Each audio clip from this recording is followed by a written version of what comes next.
Baik, Assalamualaikum warahmatullahi wabarakatuh.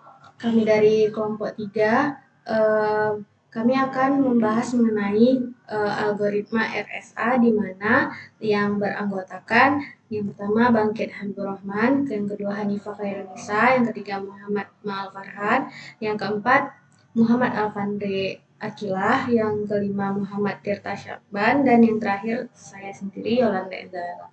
Baiklah, di sini eh, penjelasan pertama akan dijelaskan oleh teman saya Bangkit Habibur Rahman dengan materi sejarah algoritma. Kepada Bangkit dipersilakan.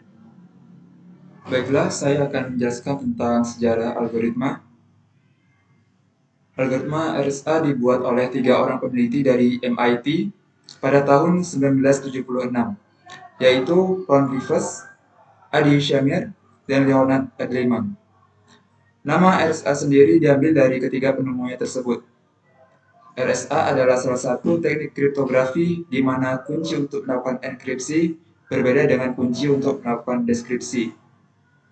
Kunci untuk melakukan enkripsi disebut sebagai kunci publik, sedangkan kunci untuk melakukan deskripsi disebut sebagai kunci privat. Sandi RSA merupakan algoritma kriptografi kunci publik atau asimetris. Selanjutnya, cara kerja algoritma. Sandi RSA merupakan algoritma kriptografi kunci publik asimetris sebagai algoritma kunci publik. RSA mempunyai dua kunci, yaitu kunci publik dan kunci rahasia. RSA mendasarkan proses enkripsi dan deskripsinya pada konsep bilangan prima dan aritmetika modulo. Baik kunci enkripsi maupun deskripsi keduanya merupakan bilangan bulat. Kunci enkripsi tidak dirahasiakan dan diberikan kepada umum, sehingga disebut dengan kunci publik. Namun kunci untuk deskripsi bersifat rahasia atau kunci privat. Cara yang bisa digunakan dalam pemfaktoran adalah dengan menggunakan pohon faktor. Jika semakin besar bilangan yang akan difaktorkan, maka semakin lama waktu yang dibutuhkan. Jadi semakin besar bilangan yang difaktorkan, semakin sulit pemfaktorannya. Semakin kuat pula algoritma RSA. Selanjutnya, besaran-besaran yang digunakan pada algoritma RSA. Yang pertama, nilai pi dan q haruslah bilangan prima, dan itu bersifat rahasia. Yang kedua, untuk n sama dengan pi dikali q, dan bersifat tidak rahasia. Yang ketiga, O n sama dengan pi dikurang 1 dikali q kurang 1, dan sifatnya rahasia. Yang keempat, E atau kunci enkripsi bersifat tidak rahasia. Yang kelima, D kunci deskripsi sifatnya rahasia. Yang keenam, M atau plaintext bersifat rahasia. Dan yang ketujuh, C atau ciphertext bersifat tidak rahasia. Algoritma RSA didasarkan pada teorema Euler yang menyatakan bahwa A pangkat pi n sama dengan 1 modulus n, yang dalam hal ini pertama A harus relatif prima terhadap n. Yang kedua, pi n sama dengan n dalam kurung 1 kurang 1 bagi pi 1 dikali 1 dikurang 1 dibagi P2 hingga 1 dikurang 1 dibagi PR. Yang dalam hal ini P1, P2 hingga PR adalah faktor prima dari N. Baiklah, selanjutnya akan disampaikan oleh saudara Alfandri. Baiklah, saya akan menjelaskan sedikit cara kerja algoritma. Nah, yang pertama, F adalah fungsi yang menentukan berapa banyak dari bilangan-bilangan 1, 2, 3, hingga N yang relatif prima terhadap N. Nah, berdasarkan sifat A pangkat K sama dengan B pangkat K modulus N untuk K bilangan bulat lebih kecil dari 1. Maka persamaan dapat ditulis menjadi A pangkat K pi N sama dengan 1 K modulus N. atau A pangkat Pi N sama dengan 1 modulus N. Nah, bila A diganti dengan M, maka persamaannya menjadi M pangkat K Pi N sama dengan 1 modulus N. Nah, berdasarkan sifat AC sama dengan BC modulus N, maka persamaannya dikali dengan M menjadi M pangkat K Pi N tambah 1 sama dengan M modulus N. Nah, yang dalam hal ini M relatif prima terhadap N. Nah, misalkan E dan D dipilih sedemikian sehingga E kali D sama dengan 1 modulus Pi N atau E kali D Pi N tambah 1. Nah, sulihkan ke dalam persamaan menjadi M E kali D sama dengan M modulus N. Persamaannya dapat ditulis menjadi dalam kurung M E D sama dengan M modulus N. Nah, yang artinya perpangkatan M dengan E diikuti dengan perpangkatan dengan D menghasilkan kembali M semula. Nah, berdasarkan persamaan, maka inskripsi dan deskripsi dirumuskan sebagai berikut. Enkripsi M sama dengan C, M E modulus N, D deskripsi C M sama dengan C D modulus N. Nah, karena E kali D sama dengan D kali E, maka inskripsi diikuti dengan deskripsi ekuivalen dengan deskripsi diikuti inskripsi D deskripsi dalam kurung E inskripsi M sama dengan E inskripsi D deskripsi dalam kurung M sama dengan M D modulus N. Nah, oleh karena M D modulus N sama dengan M tambah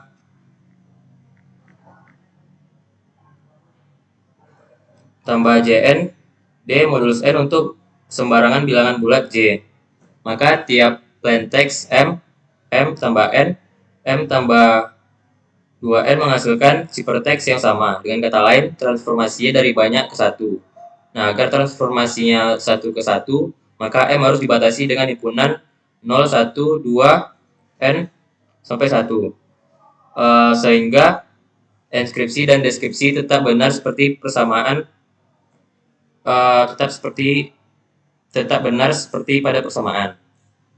Nah, selanjutnya perhitungan manual algoritma. Yang pertama ini soalnya itu cari kode ciphertext dari inskripsi dan plain text dari proses deskripsi dengan menggunakan algoritma teknik inskripsi RSA.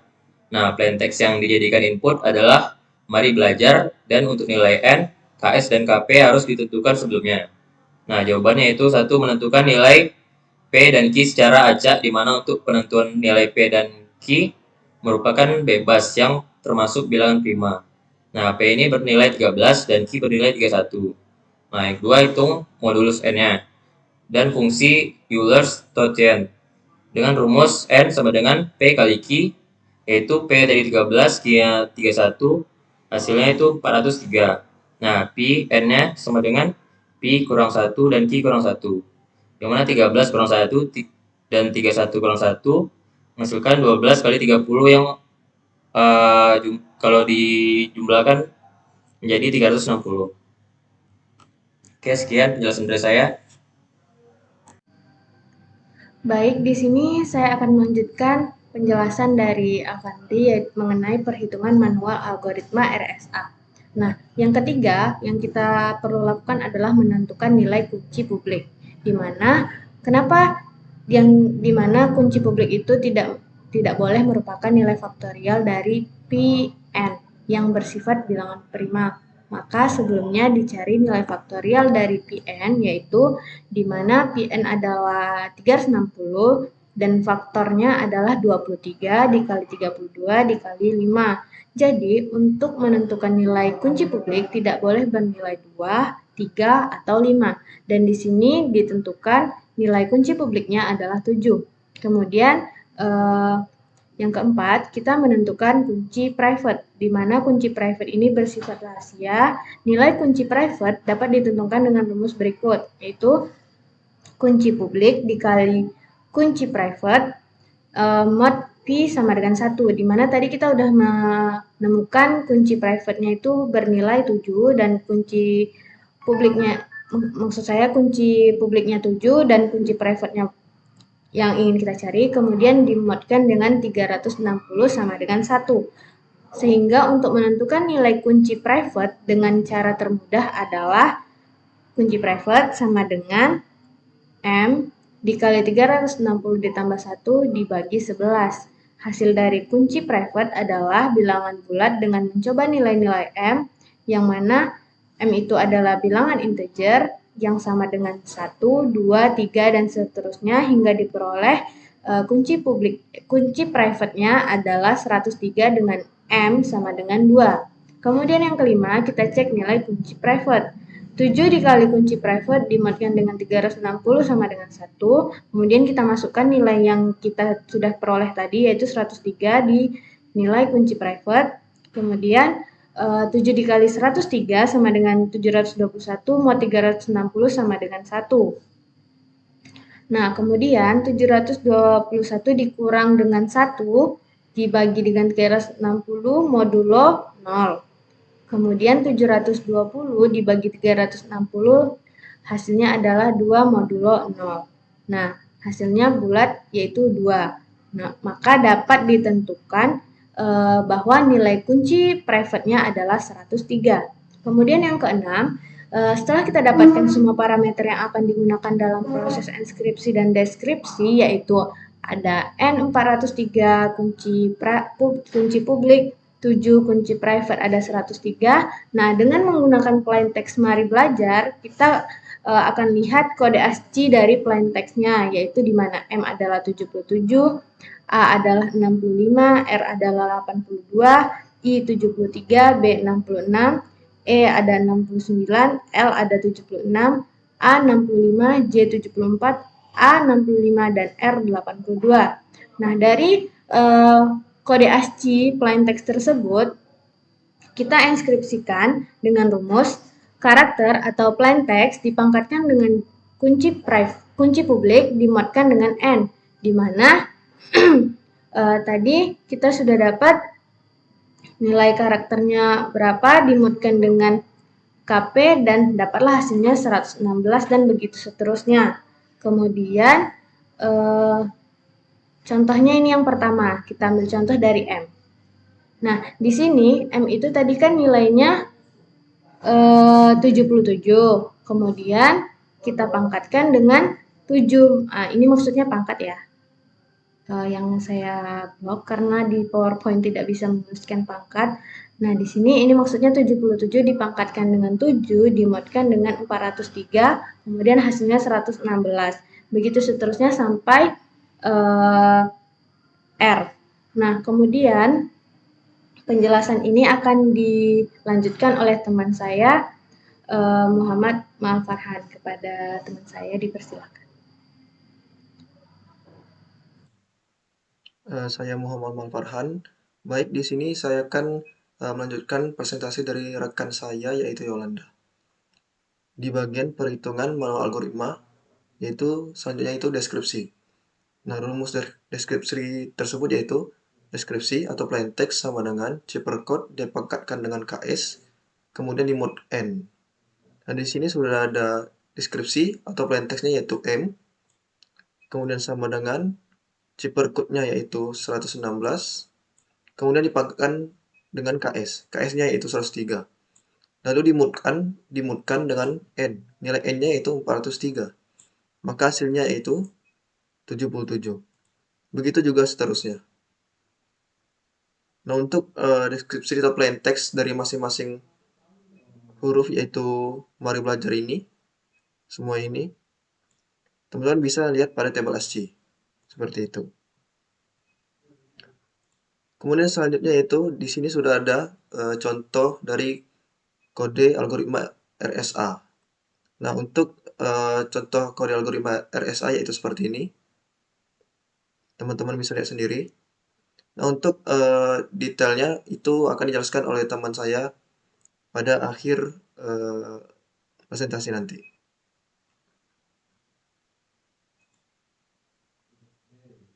Kemudian selanjutnya itu ada penerapan algoritma.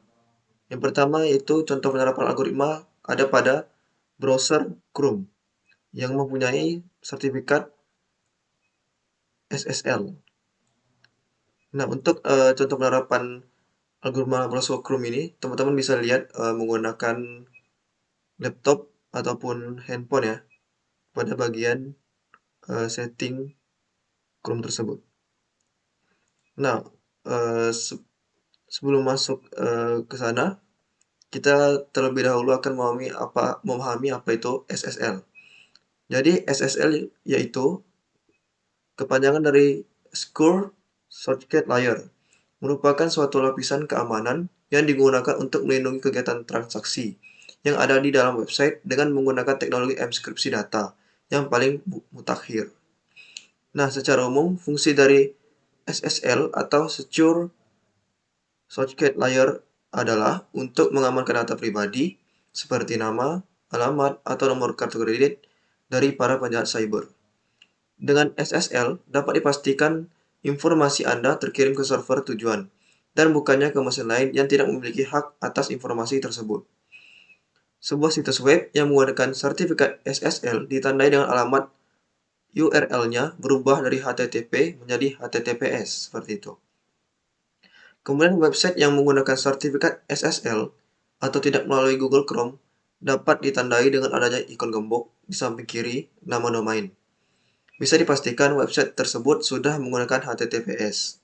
Sedangkan website yang masih menggunakan HTTP alias tidak menggunakan sertifikat SSL ditandai dengan indikator not secure. Seperti itu, teman-teman. Baik, cukup sekian penjelasan dari saya. Untuk penjelasan selanjutnya akan disampaikan oleh rekan saya yaitu Hanifah. Terima kasih. Baiklah, saya akan melanjutkan penjelasan dari Ma'al yang kedua tentang penerapan algoritma. Contoh yang kedua, keamanan sistem Android, yaitu kredensial sertifikat.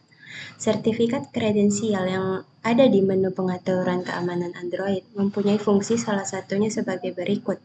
Yang pertama, sebagai validasi terhadap kompatibilitas suatu aplikasi yang ditanam di sistem, di mana apabila suatu aplikasi akan diinstal dan sistem Android membutuhkan sertifikat dari aplikasi, maka sertifikat tersebut wajib diinstal agar aplikasi tersebut berjalan sempurna.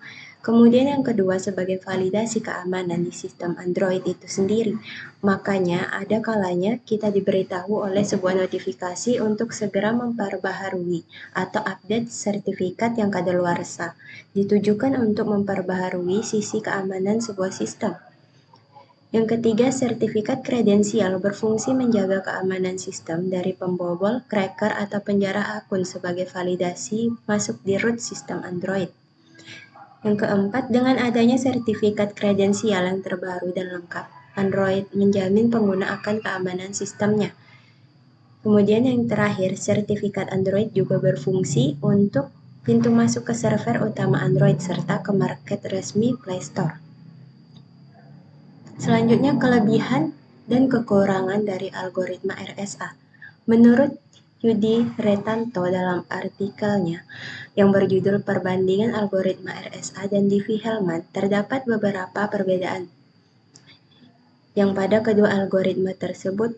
Yang pertama adalah perbandingan waktu. Menurut penelitian yang dilakukan oleh Yudi Retanto, didapat rata-rata waktu yang diperlukan algoritma RSA adalah 433,9 milisecond, sedangkan untuk algoritma Diffie-Hellman membutuhkan rata-rata 318,5 milisecond, sehingga dapat dikatakan bahwa kecepatan proses algoritma Diffie-Hellman lebih baik dari algoritma RSA. Hal ini terjadi karena algoritma pada kriptografi Diffie-Hellman lebih sederhana dibandingkan dengan algoritma RSA. Lalu dari perbandingan tingkat keamanan pun algoritma Diffie-Hellman lebih unggul dari algoritma RSA. Hal ini karena pada algoritma RSA dinilai dipublikasikan sehingga ada kemungkinan dibongkar oleh pihak lain dengan cara pemfaktoran nilai menjadi dan sehingga didapat nilai. Sedangkan pada algoritma Diffie-Hellman, nilai yang dipilih oleh masing-masing pihak tidak dikirimkan sehingga terjamin keamanannya. Namun dalam efektivitas kunci, algoritma RSA unggul dari algoritma Diffie-Hellman karena dalam algoritma Diffie-Hellman membutuhkan pertukaran data antar pihak untuk saling berkomunikasi, sehingga akan butuh data baru dan pertukaran data baru jika ingin melakukan komunikasi dengan pihak lain. Sedangkan pada algoritma RSA tidak perlu lagi melakukan pembangkitan kunci. Setiap pihak cukup mengambil kunci publik yang telah tersedia tanpa harus melakukan pembangkitan kunci dari awal. Menurut penelitian Nikolaus Indra dalam artikelnya yang berjudul Analisis dan Perbandingan Kecepatan Algoritma RSA dan Algoritma El-Gamal, didapat bahwa waktu proses algoritma RSA lebih baik dibandingkan dengan algoritma El-Gamal. Hal ini dikarenakan proses algoritma pada El-Gamal lebih kompleks daripada algoritma RSA. Baiklah, akan saya kembalikan kepada moderator. Baiklah, kali ini saya akan menjelaskan bagian saya, yaitu untuk codingan algoritma RSA. Di sini ada terdapat codingan Java untuk algoritma RSA. Untuk bagian-bagiannya pertama saya run dulu. Kita menggunakan plain text-nya untuk sekarang ini kita menggunakan untuk Indonesia saja. Indonesia. Dan di sini terdapat untuk enkripsi string in bytes, deskripsi bytes, sama descripted string in Indonesia. Dan untuk penjelasannya saya akan membacanya satu-satu. Kan dalam RSA itu ada syarat-syaratnya. Yang pertama adalah P dan Q itu sebagai bilangan prima. Dan di sini P sama dengan big integer probable prime big length dari R. Dan di sini P dan Q itu dari menggunakan yang dimana di sini P dan Q di sini menggunakan numerik acak yang sebesar big integer dari byte-nya itu 124. Dan N ini sebagai untuk mencari modulusnya, yaitu P dikali Q. Yang untuk P ini adalah fungsi Euler, yang dimana P dikurang 1 dikali Q dikurang 1. Dan di sini untuk mencari kunci, untuk yang di sini, untuk mencari kunci publik. Oke, selanjutnya ada untuk selanjutnya yaitu di sini untuk kita meletak plain text apa yang mau kita tulis nanti, misalnya kayak misalnya Indonesia tadi. Dan di sini enkripsi string sama dengan text string itu apa yang mau kita tulis. Dan sini untuk bytes to string nanti akan masuk di sini, di mana byte to string adalah byte encrypted. Ya. Nah, di mana nanti Indonesia bagian dari tulisan kita tadi misalnya Indonesia akan diolah di sini. Nanti kalau tersalah keluar sesuai aslinya adalah Indonesia dari I, N, D, O, Indonesia dari semua huruf-hurufnya tersebut. Dan di sini untuk bagian inskripsi ya. Di bagian inskripsinya di sini yaitu adalah dari besarnya integer message tadi yang di atas tadi dengan mode dari E sama modular untuk dijadikan sebagai array untuk hasilnya tadi. Dan di sini untuk sebagai inskripsinya. Jadi kalau kita coba masing-masing tadi yang sebagai P sama apa yang tadi Indonesia tadi, kalau misalnya kita coba sikit-sikit ini biar kita terlihat berapa kali jadi ulang sesuai dengan huruf Indonesianya, saya coba dulu sendiri. Itu di sini kita coba Indonesia tadi, Indonesia itu ada berapa 9. Saya nggak bisa ngapain-ngapainnya untuk bagian deskripsi sama inskripsinya karena agak payah juga untuk itu.